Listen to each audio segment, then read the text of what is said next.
Ça là, c'est démodé. Ça aussi, c'est démodé. Ça là. Ne mets surtout pas ça dans ton meuble de cuisine, ça là. C'est l'une des plaintes les plus fréquentes que je reçois de personnes qui ont mis ça dans leur cuisine. Celle-ci là. Je l'utiliserai dans un nouveau projet, mais pas de cette taille ni dans ce format. Plutôt un modèle plus épuré. Salut tout le monde, ça va ? Je suis Edipo Kléber, architecte.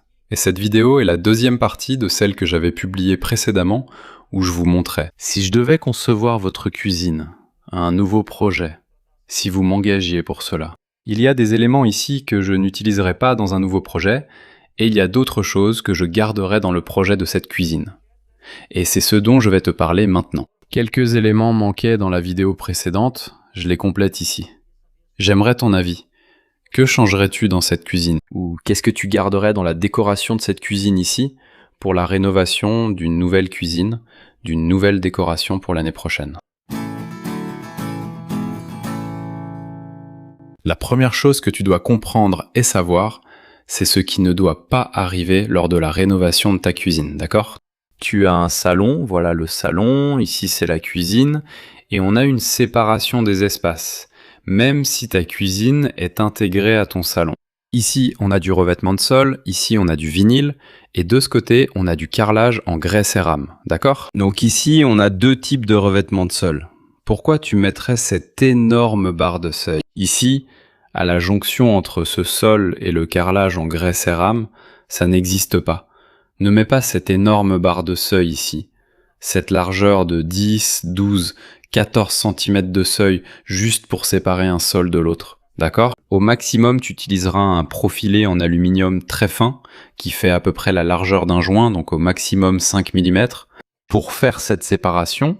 Mais n'utilise jamais de seuil entre le sol de ton salon et celui de ta cuisine. Peut-être que je changerai juste ce carrelage ici, qui est poli, et je mettrai un fini satiné. C'est aussi un autre point sur lequel tu ne dois pas te tromper dans ton choix. Lors de la rénovation de ta cuisine, sois vigilant et regarde de près. Ici, regarde, il n'y a pas de marche entre ce sol en vinyle et ce carrelage en grès cérame. Il n'y a pas de marche ici, tu vois. On sait que l'épaisseur du carrelage en grès cérame est un peu plus grande, n'est-ce pas ? Elle fait 15 mm. Alors, selon la situation, ça peut aller jusqu'à 20 mm, et le vinyle est un matériau très fin, 2-3 mm. Et alors, comment on fait? Comment la personne va réussir à compenser cette différence de niveau, n'est-ce pas? Cette marche entre le sol de sa cuisine et celui de son salon. Vous allez devoir appeler l'équipe d'exécution, donc l'entrepreneur, le maçon, celui qui va faire le travail pour vous, et lui dire « Écoute, fais une chape ici, dans mon salon, parce que je vais mettre du vinyle. Et dans ma cuisine, je vais mettre du grès cérame. Je ne veux pas de marche. Et cela ne doit jamais arriver. Il ne peut pas y avoir de marche entre le sol de votre salon et celui de votre cuisine. » Une autre situation que j'aime beaucoup utiliser dans mes projets, c'est d'utiliser un seul type de revêtement de sol. Tu vois? Je suis d'accord, on a du vinyle au salon et du grès cérame dans la cuisine.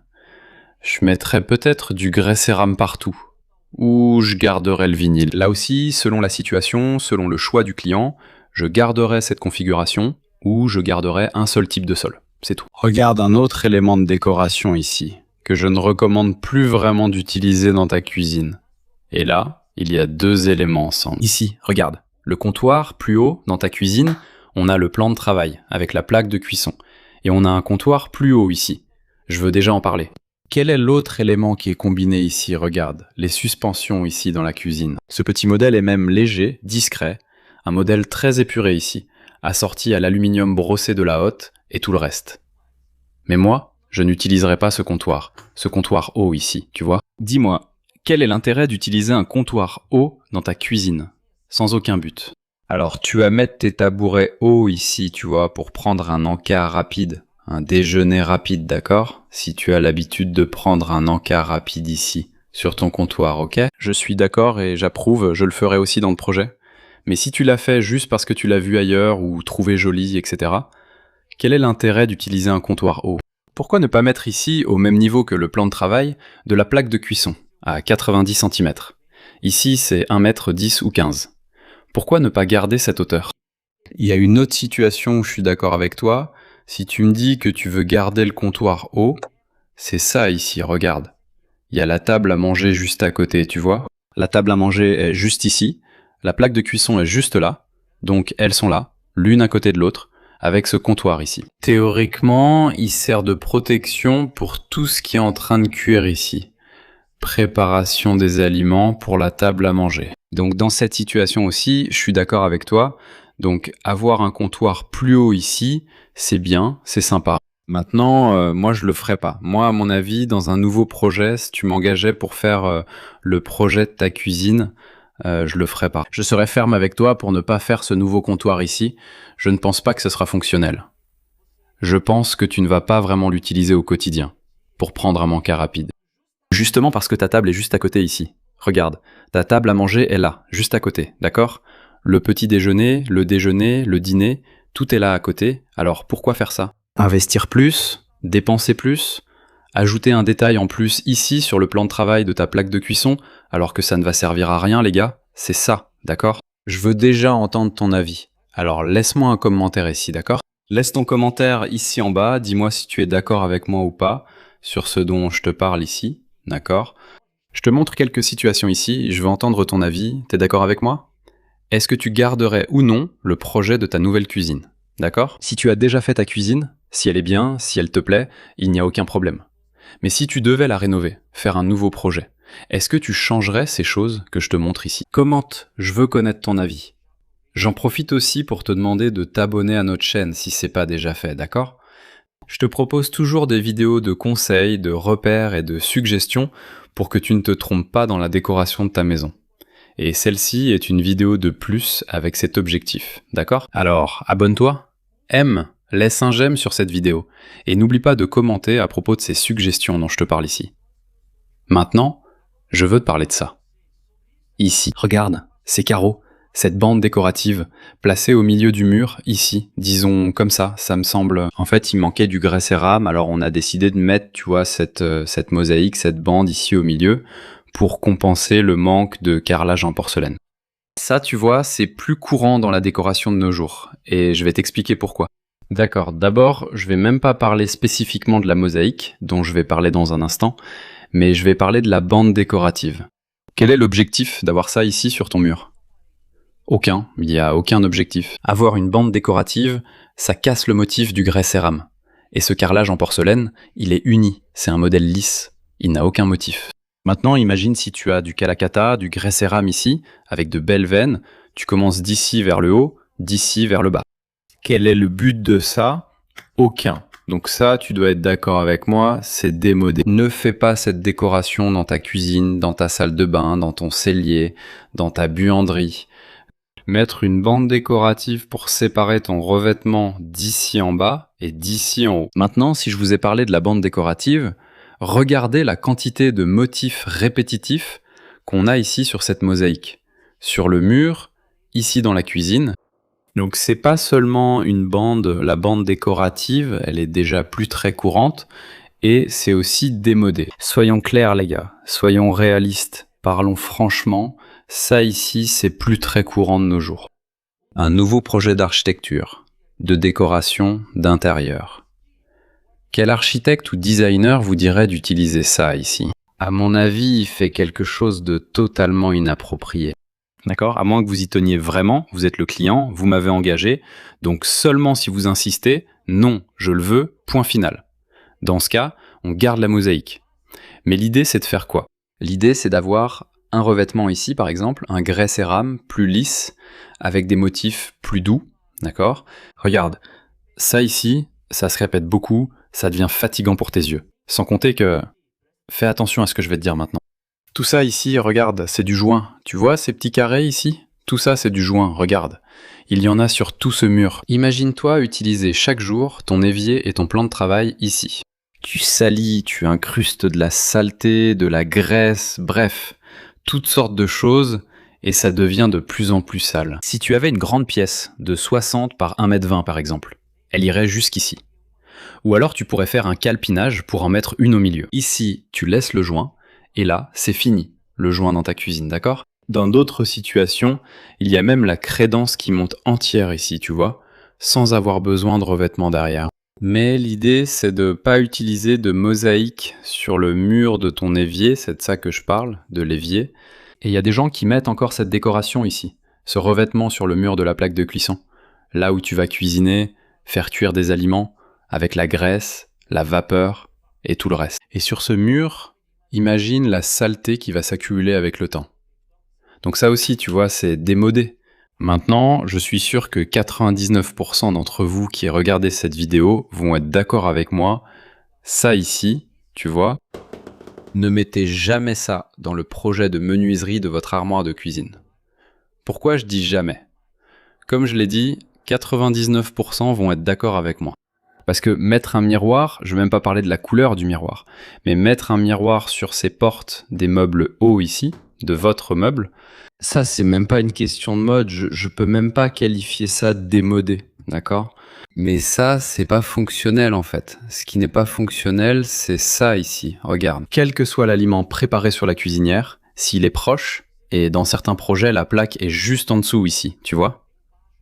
Dans cette cuisine, la plaque est de l'autre côté. Et même comme ça, tu viens de faire n'importe quelle cuisson, t'as fait frire une viande, n'importe quoi ici, ça, même si c'est propre, tu viens de finir la cuisson de l'aliment, tout ça reste imprégné ici. Donc je reçois beaucoup de commentaires de votre part, même ici, disant que vous n'utiliseriez jamais ça. Tu regrettes d'avoir mis des miroirs sur les portes ici, dans ta cuisine? Tu veux changer et tout ça? Alors c'est un conseil que je te donne. Tu vas rénover ta cuisine, tu vas en construire une nouvelle. N'utilise pas de miroir sur les portes de ta cuisine, parce que ça donne l'impression t'as nettoyé. Aujourd'hui, après 2 ou 3 jours à utiliser ta cuisinière, tu vas déjà remarquer que tout ça ici est déjà imprégné. Ça donne l'impression de négligence. On dirait que tu n'as pas nettoyé, mais ce n'est pas le cas. C'est que ça se salit très facilement, la saleté colle très facilement, contrairement ici, tu vois, à la menuiserie elle-même, au bois de la porte, où tu ne peux pas voir ça aussi facilement. Et évidemment, c'est aussi une question d'esthétique sympa. Mais, comme je ne vous l'ai pas dit ici, je veux entendre ton avis, et là je te donne le mien. Mon regard de concepteur, de décorateur. Si tu me dis comme ça, mais je suis pas d'accord avec toi. Moi j'ai ça dans ma cuisine, non, ça gêne en rien, je fais un nettoyage régulier et tout, ça me dérange pas du tout.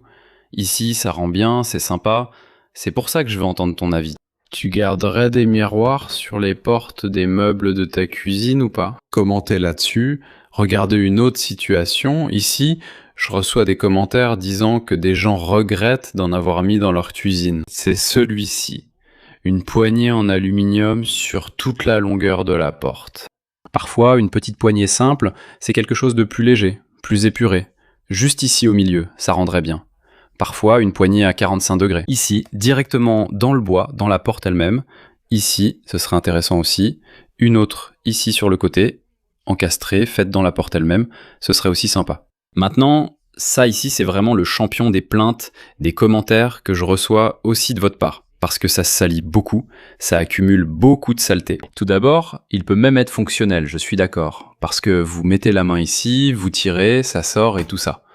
Il peut être fonctionnel, mais il n'est pas hygiénique. Il retient beaucoup de saleté. Parce qu'il a une base ici, regardez, pratiquement plate. Tout ce qui est base plate, on parle de verticale, ici c'est ce petit creux, là c'est une base horizontale. N'importe quel balai que vous utilisez dans la cuisine au quotidien, la poussière, la saleté, tout ça va s'accumuler ici, regardez. Donc ça accumule de la saleté au quotidien. Donc c'est une autre suggestion que je te donne, je te le dis. Est-ce que c'est fonctionnel? Oui. Ça peut l'être, mais ce n'est pas esthétique. Et selon la situation, j'ai vu certains projets là, ah mon dieu. La couleur du bois ici, blanche. La couleur de la poignée ici, tout le long en aluminium. La couleur du bois ici, c'est même une belle couleur de bois. Et ça ici en noir, totalement inapproprié.